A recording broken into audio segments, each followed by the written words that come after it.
천주사적 전쟁의 내막을 밝히 곽정환 회장의 사필규정. 6. 기원절은 완성되었는가?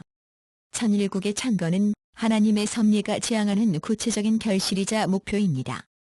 그 결실을 하나님에게 봉헌하는 의식이며 기념비적인 날이 본래 기원절입니다.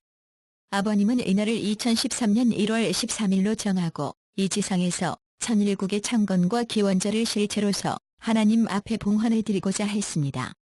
이날을 기해 천부모님이 천주적인 차원의 성혼식을 완성적으로 해야 하고 그 기대 위에서 모든 축복 가정들이 입적 축복을 받아 천일국에 실체적으로 입적해야 합니다. 그리고 실체적인 하나님의 왕권 즉위식을 해야 합니다. 그런데 이 기원절은 주인공이 성화하셨고 미완의 상태로 지상의 자녀권과 후대의 책임 분담으로 남게 되었습니다.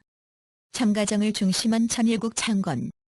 우리는 천일국 창건과 기원절의 완성을 위하여 아버님이 우리에게 당신의 유지로서 남긴 책임 분담이 무엇인지 다시 생각해 보아야 합니다.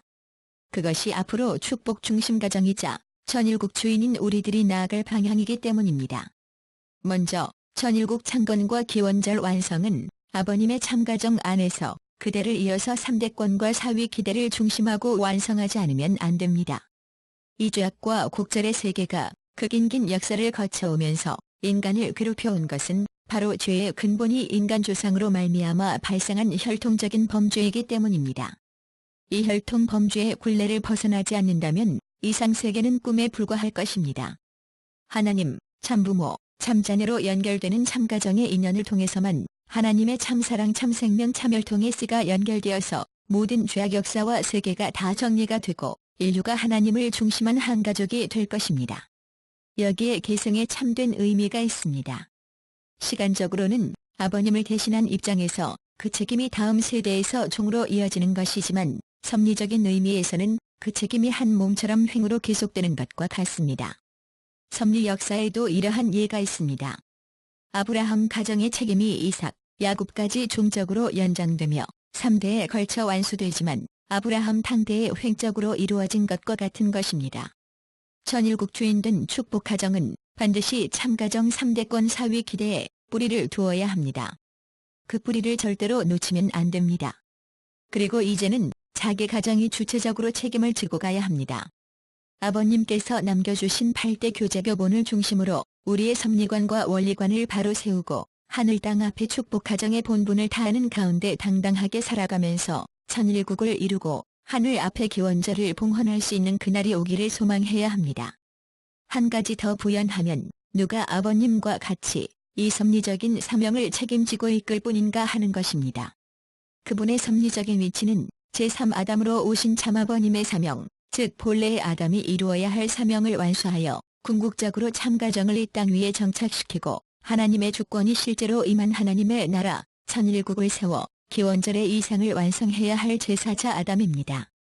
아버님은 하나님의 본체의 씨를 가지고 땅에 왔지만 거기 더해 사명적인 책임 분담을 완수하기 위해 누구와도 비교할 수 없는 생일을 개척하고 실천하고 이룩한 분입니다.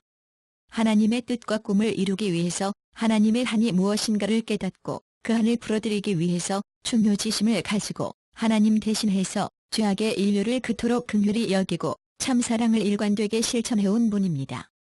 어디를 가나 누구를 만나나 어떤 상황에서나 핑계를 대거나 남의 책임이라고 말한 적이 없는 분입니다. 언제라도 모든 것은 다 내 책임, 내가 해야 될 텐데 내가 못해줘서 그렇다고 말씀하신 분입니다. 50여 년간 지척에서 아버님을 모시면서 너무도 생생하게 보고 체감한 사실입니다. 하늘 뜻과 꿈에 대한 사무치는 정성과 중요지심. 하나님의 뜻을 이루기 위한 백절불굴의 투지와 추진력. 모든 세상사를 당신의 책임으로 느끼고 해결하겠다는 사명감과 실천력. 이러한 것을 가지고 있지 않다면 감히 그 자리를 상상도 해서는 안 됩니다. 참아버님의 마지막 보고. 2012년 8월 13일 아버님은 지상에서의 삶의 마지막을 정리하는 긴박한 순간에 최종적인 선포와 함께 하나님께 최후의 보고를 올렸습니다. 지상에서 천일국 창건과 기원절 봉헌의 날을 맞지 못하고 영계로 갈 수 있다는 입장에서 아버님의 사명과 책임을 인류 앞에 최후의 유언으로 남기는 보고였습니다. 가쁜 숨을 몰아쉬며 하나님 앞에 바쳐온 한 생을 정성 들여 종료하는 시간을 갖추어 최후의 유지를 남긴 것입니다. 오늘 최종적인 완성의 완결을 지어 아버지 앞에 돌려드렸사오니 지금까지 한 생을 아버지 앞에 바친 줄 알고 있사오니 그 뜻대로 이제는 모든 생을 종료하는 시간을 정성 들여 종료하는 시간을 갖추어 가지고 본연의 에덴 동산 타락이 없는 동산으로 돌아가 가지고 아담의 아내가 잘못되고 아담의 책임 분담에 걸린 것을 다 초월할 수 있도록 모든 것을 해방, 석방의 권한을 가지고 부모님 뒤만 따라오면 4차원에서도 14차원에서도 지옥 갈 수 있는 것을 천국으로 입양할 수 있는 4차원 입적과 14명의 아들, 딸 중심 3고 종족 메시아가 국가를 대표할 수 있는 이름을 이루어가지고 387나라만 하면 다 끝나는 것을 선포합니다. 그 일을 다 이루었다. 다 이루었다. 아주 참자녀를 중심으로 축복 가정들이 종족적 메시아로서 하나님의 조국 광복을 이루고 387나라로 말씀한 가인 아벨 일체권의 참부모 유엔 섭리를 완수하면 뜻이 이루어진다는 선포입니다. 그 일을 다 이루었다는 것은 무엇입니까? 아버님으로부터 모든 것을 상속한 참가정의 자손들과 천일국의 주인들이 뒤만 따라오면 대표할 수 있는 이름을 이루어가지고 387나라만 하면이라는 전제 조건을 일러주셨습니다. 즉 유업을 맡아 책임만 하면 아버님의 사명과 일이 다 이루어진다는 뜻이 담겨 있습니다. 이 최후의 유언을 받들어 천일국 주인 우리 가정이 가야 할 길은 무엇입니까? 본연의 혈통인 참가정을 모시고 하나님의 평화 세계 실현을 위한 참아버님의 생애 최종적 목표를 이루어드리는 것 아니겠습니까?